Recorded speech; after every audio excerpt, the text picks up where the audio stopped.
আমাৰ শ্বপত ভণ্টি এজন আহিছে ভণ্টি ক'ৰ পৰা আহিছে আৰু কি মোবাইল পাৰচেজ কৰিছে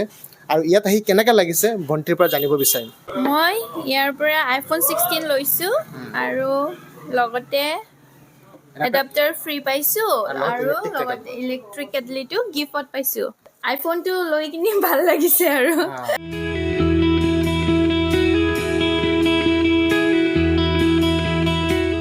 মোৰ নাম চেমচং তেৰান মোৰ ধৰ্মকা অনচিং প্ৰগ্ৰামৰ পৰা আহিছে মোৰ মোবাইলখন লৈছোঁ C65 ৰিয়েলমি লগতে হেডফোন দিছে গিফ্ট দিছে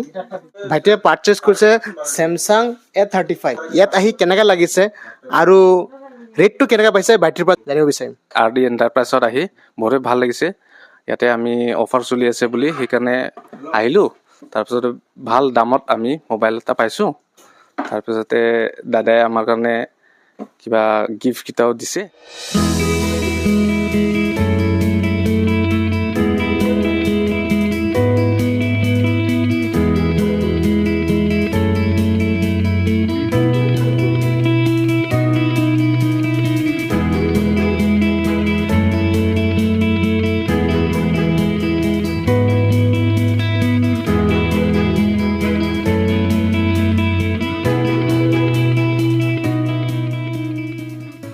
আমাৰ শ্বপলৈ বাইদেউ এজন আহিছে বাইদেউ ক'ৰ পৰা আহিছে আৰু ইয়াত আহি কি মোবাইল পাৰচেজ কৰিছে আৰু ইয়াৰ লগত কি অফাৰ পাইছে বাইদেউৰ পৰা জানিব বিচাৰিম নমস্কাৰ মোৰ নাম শ্ৰী জোনা দেৱী মই আজি ইয়াৰ দাদাৰ দোকানলৈ আহিছোঁ এটা মোবাইল ল'বলৈ RD এণ্টাৰপ্ৰাইজত আৰু মোৰ ঘৰ হৈছে ৰংপুৰ 3 নম্বৰ ব্লক আৰু Galaxy A35 5G mobile Samsung হয় আৰু ইয়াৰ লগতে মই মিল্টনৰ ইলেক্ট্ৰিক কেটেল এটা পাইছোঁ